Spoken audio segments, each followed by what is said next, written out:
ngayong araw pag-usapan natin ang laro noong hindi pa uso ang gadget noong panahon bago pa man naging pangkaraniwan ang mga gadget. Maraming laro ang sikat na pinagkakaabalahan ng mga bata at kahit na ng mga matatanda sa labas ng kanilang mga tahanan. Narito ang ilang halimbawa ng mga tradisyonal na laro na naging bahagi ng kulturang Pilipino.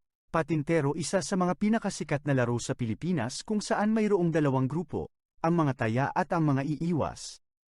Ang layunin ng mga iiwas ay makatawid sa mga guhit na hindi nahahawakan ng taya.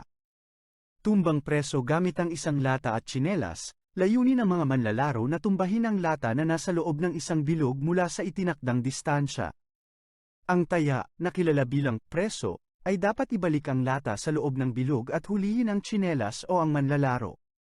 Luksong baka sa larong ito, ang isang manlalaro ay magiging baka na nakayuko habang ang iba pang mga manlalaro ay tatalon sa ibabaw niya. Tumataas ang antas ng pagkakayuko habang tumatagal ang laro. Luksong tinik, dalawang manlalaro ang magtutulungan para bumuo ng tinik gamit ang kanilang mga paa. Ang ibang manlalaro ay kailangang tumalon ng hindi natatapakan o nasasagi ang tinik. Piko, katulad ng hopscotch, ang piko ay nilalaro sa pamamagitan ng pagtalon sa loob ng mga hugis na iguguhit sa lupa, habang nagpapalipat-lipat ng isang bato sa iba't ibang numero o seksyon. Taguan, isang universal na laro ng taguan kung saan may isang it o taya na magbibilang habang ang iba ay magtatago. Layunin ng taya na hanapin ang lahat ng nagtatago. Sipa, gamit ang isang maliit na bagay tulad ng sipa, isang maliit na bag na may beans o yero sa loob. Ang layunin ay sipin ito nang hindi hinahayaang mahulog sa lupa. Agawan base, dalawang grupo ang maglalaban upang agawin ang base ng isa't isa habang pinuprotektahan ang sariling base. Chinese garter, isang larong tumetalon sa garter na inunat ng dalawang manlalaro sa magkabilang dulo.